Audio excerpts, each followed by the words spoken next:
A press RFQ should do more than list tonnage and bed size.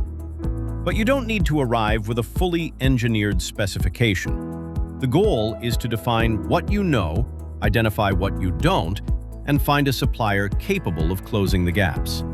Start with the part and process. You should provide part drawings, material specifications, production stages, quality requirements, expected volumes, and known plant constraints.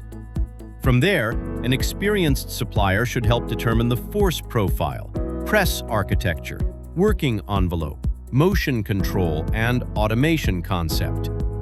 If the required force is known, share it, but don't stop at peak tonnage. How the force changes through the stroke can be just as important.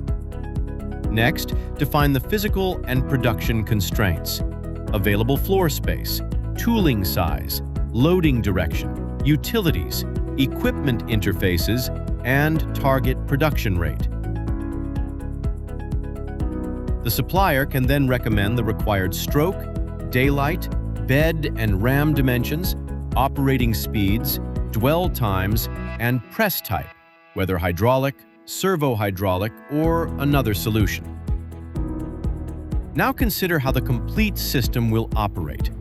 How will material be loaded, positioned, transferred, cooled, inspected, and unloaded? Which steps must be automated, and how will the press communicate with robots, upstream equipment, downstream processes, or plant software? Also document the required accuracy, repeatability, data collection, safety standards, preferred controls, installation scope, training, and documentation. For anything still unknown, say so. Ask each supplier to identify its assumptions, technical risks, and any information or testing still required. Some projects may need a feasibility study, forming simulation, tooling trial, or concept engineering phase before a firm quotation is possible. Finally, agree on how the proposed solution will be tested. Whenever possible, acceptance criteria should use representative material and tooling to verify part quality and cycle time.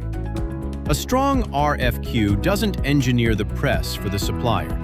It creates a shared definition of the required outcome, leading to more comparable proposals, fewer surprises, and a system designed around the actual production process.